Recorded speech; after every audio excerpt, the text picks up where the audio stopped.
Spiritual Fitness Podcast. I'm your host, Eric Bigger. We're back again with another episode. And this episode is a channel episode from my higher self. I was sitting and I was thinking, and I said, you know what? I'm going to talk about spiritual fitness in a way that's so relatable, that's so understandable, that everybody that's going to listen and see this is going to really get it. So here's the thing, people. Losing weight is not hard. Making money is not hard. Finding a romantic partner is not hard. Finding a job is not hard. Getting along with your family members is not hard. What is hard and challenging is tapping into our spiritual fitness where we feel centered and aligned in our higher self and we're not distracted by distractions. So today's episode, I'm going to teach you 5 ways and 5 things, areas of your life that you can tap into your spiritual fitness to change your life, to make more money, to evolve, to transform, to call in love, a partner, opportunity, and abundance. And look, I fail at this at times too. So it's constant work. You have to work at it. It's like a muscle. I don't just go to the gym once a week. I've been going to the gym for years. So imagine if I've been going to the gym for years, working out, running miles, lifting weights, all the things. What makes you or me or we think we don't have to do the work on the areas where we lack money, relationships with people or potential partners, family members? It all requires some type of effort and energy. So here's the thing. First thing first, number 1, uno. This is what you need to know, and this is what you need to really think about. It's cliche. Health is wealth, but the real wealth is stored in your body. In order to get the wealth and the health of your soul, of your life, you have to tap into your body. You have to move your body. You have to move your energy. Movement is medicine. Motion changes emotion. There's times where I'm on calls with clients and they might not be lifting weights. They might not even be running a mile. They might be walking on a treadmill and releasing the energy that wants to come out of their body, speaking it to me, and we transmute that and turn it into power. And sometimes in that exercise, in that workout, in that container, they're crying, they're upset, they're frustrated. But what's happening? They're moving their energy out their body as they move their body. They're talking, they're speaking, they're moving. So, number 1, your health. Write this down. Get your phone out. Get your notes. Your health is number 1. You need to be going to the gym 3 to 4 times a week, at least 30 minutes, or you need to at least be intentional about moving your body 3 to 4 times a week for 30 minutes. And I'm not asking you to be a triathlon or run a marathon or lift heavy weights or do 1,000 burpees. I'm asking you to put your health first. I'm asking you to honor your body, honor your thinking, honor your energy that wants to move in your body. So that's number 1. Number 1 is your health. To get deeper into the alignment, to the center of you, you have to get into your physical health, your physical fitness, right? That's also part of spiritual fitness. All right, that's number 1. If that's lacking, I need you to put more energy into that. Number 2, your environment, right? Who are you around all the time? What do you see most of the times? And what energy are you keeping or taking in that's not yours? So we are the energy we keep. We are the energy we surround ourselves with. Proximity is power, osmosis. You are the 5 people you hang around. What you do frequently will become your frequency. And I will add, what you see consistently will become your reality, because what you see is your blueprint of what you believe, or unconsciously you will be believe it. So I know you have friends that you love. I know you have people and family members that you love, but everybody is not on the journey of enlightenment. Everyone's not on the journey of fulfillment or health or well-being. And I would love to have everybody on the journey. But if you are listening and watching this is your journey. So number 2, your environment matters. The music you listen to, the thoughts you think, the conversation you're having on the side, social media accounts you follow, what you take in, what you listen to, right? Your environment is everything. So your environment also is the food you consume. So All these things to get spiritually in alignment of the fitness of you to get the life you want. Number one is your health and well-being, moving your body. Number two is your environment. What are you waking up to every day? What are you listening to every day? What are you reading? What are the thoughts you're thinking? What conversations are you having? It's really simple. This is not rocket science. This is all relatable. Number three, how do you see yourself? Right? How do you see yourself? Because how you see yourself is how you're going to show up for yourself and how you're going to show up for others. I see myself as someone who's consistent, who does what he says. And look, I sometimes drop the ball and I don't commit to the things I tell myself. So I'm not perfect. I'm not asking to be perfect, but I'm showing up consistently. I'm doing the work. I'm holding myself accountable. And what I'm not doing is beating myself up or tearing myself down when I don't make it count or I don't get it done. I'm having grace and compassion. So how do you see yourself? That's number three. How do you see yourself? Your identity or how you see yourself? Because the identity that you are consistent in, that you're persistent in, that you constantly show up in is going to be your reality. So if I'm a spiritual fitness expert, I'm a personal development coach. I read astrology charts, numerology, human design, all these things that help a person be their best self. By me having all this information on myself, I have to strive to be the best I can be every day. So I see myself as a creator, as a leader, as a thought leader, a spiritual mentor, a space holder, a healer, all these things. But I have to be doing the work when no one's looking. So how do you see yourself? 4, spirituality, right? What's your spirituality? How are you getting connected to your spirit? See, the world is designed to keep you disconnected from your heart, disconnected from your spirit and your soul. But to keep you trapped in his mind, to have fear, to have doubt, worry, anxiety, and to think of the worst and not to think of the best. The world is conditioned for us to be programmed in scarcity and not abundance. Your spiritual currency, spirituality, spiritual fitness is what you need the most every day. And you have to work your spiritual muscle like your physical muscles every day.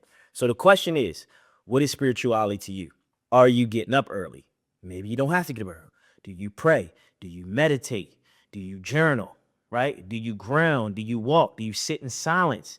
Spirituality is nothing but an inner awareness of your inner self, trusting that part of you, but not only trusting that part, which is, i.e., intuition, your discernment, but constantly going inward into the soul of yourself to understand who you are.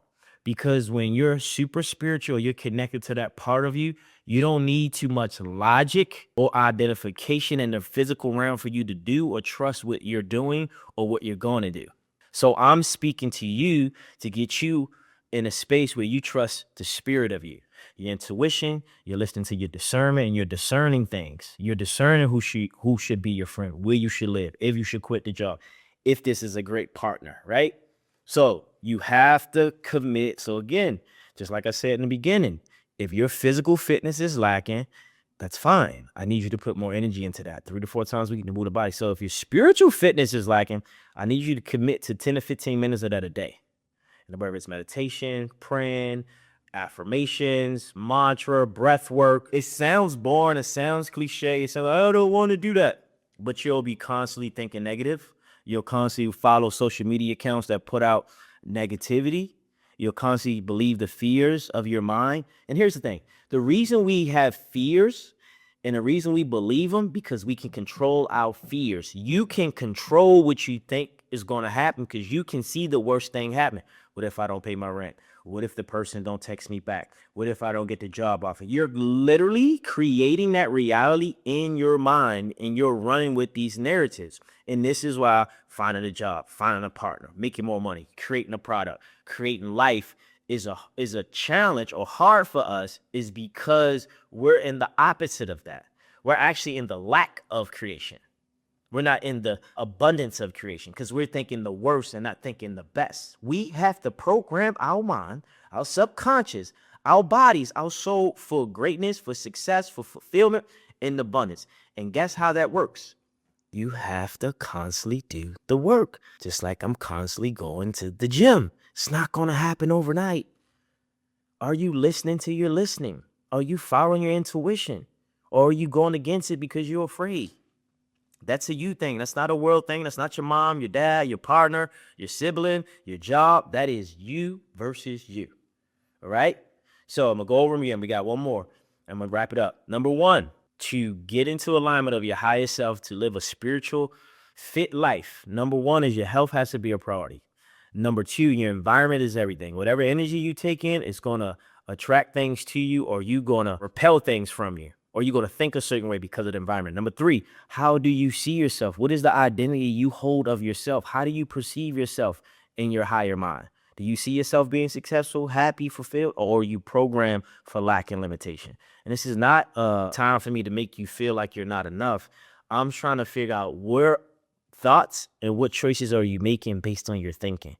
Number four, spirituality, spiritual fitness. Who is your spiritual currency at? How often are you utilizing the spirit of you? Because look, we got to get connected to the heart. So you got to get grounded in the truth. If not, we're going to run the rat race and be on the hamster wheel of destruction, of hurt, of pain, of frustration, because we're too much in this thinking mind. And I do this as well. So I'm no different than you. We're all relatable. I get challenged where I could be meditating, my mind is still gone. So I got to do breath work to drop me into my body. And last but not least, number five. Number five is certainty, right? You have to have certainty. You have to trust and believe in something more than having the evidence of it. Because everything in life is uncertain. We don't know what tomorrow may brings. We don't know what the world is or what's going to come to our doorstep tomorrow. But we have certainty we're going to be all right. When you book that flight to Barbados or to Canada or to New York or to Miami, and you booked it today, you have certain that when you go, maybe it's 2 weeks from now, 2 months, 3 months, summertime, you're going. That's certainty. You're not thinking about the outcome. I was talking to a client yesterday about, she said she was flying to a location, and because of the terminal where she was going, there was lack of staff at the airport. So they was just staying in the air for like 20, 30 minutes. And I was like, the gap of life is what we have to fall into to trust the outcome of life. So this is how you actually fall in love, right? You fall in love because when you're falling in love, there's a gap you fall into. But when you fall into that gap, in that gap, you have certainty that the outcome is going to be great. But what most of us do when things are not going our way and things are not in alignment or don't benefit us in the moment, we're constantly trying to control or figure out what's happening with that outcome. Did I get the audition? Is the person going to text me back? When is the money coming? We're in the gap space. We're trying to figure out the outcome instead of just letting the outcome be here. And I'm just trusting. So when you on a plane, right? Or if I'm driving from Orange County to Los Angeles, I'm not thinking about when I get up and get in my car, what's going to be on the highway or the freeway. I'm not thinking about that. That's the outcome. If I'm giving that thought, I'm not in the gap phase of the drive. So I say all that to say, I need you to get spiritually fit, but I need you to get back to loving yourself, and I need you to have certainty. And a lot of that certainty is going to come from you tapping into your spirituality, right? It's going to putting your health first, moving your body, understanding and being aware of the environment you're in, and also understanding who you are, what you are, and how do you see yourself. Because no one is going to treat you better than you treat yourself. No one's going to love you more than you, and no one can be you more than you. So let's not make the things we want and desire a challenge. They're only a challenge because we've been programmed and conditioned to believe they're a challenge, and that's the story we tell ourselves. So today, after you listen to this episode, I want you to re-listen or share this with someone who will need this to know that you're changing your story on how you see your life. You're going to get the job. You're going to make more money. You're going to find a partner of your dreams, right? You're going to love yourself. You're going to move your body. You're going to be aware of your environment, the conversation you have, the food you eat, how you think, and how you feel. And you're going to have certainty. And guess what's going to happen when you constantly remind yourself of that process? Your life is going to change. You'll get everything you want. But here's the thing. You must be willing to do the work. They say it's not the skill of the man, it's the will of the man that makes him successful. So that's all. That's it. Share this, like, subscribe to the podcast. Also, subscribe to the YouTube and follow me at Eric Bigger on Instagram. And join my spiritual fitness, sacred momentum weekly workout where we work out, we pray, affirmations, breath work, we talk, we chat, and we integrate new medicine, new wisdom that comes through as we move our bodies. Also, if you're looking for a marketing genius and team, look out for Simplify Impact. They do amazing work. They actually control all my podcasts and my YouTube, and they're responsible for you to see this episode. So, with that being said, make sure you love yourself. Don't forget to love yourself. And if you have any questions and it's more personal, you can DM me at Eric Big on Instagram. Other than that, be great. Signing off. Peace.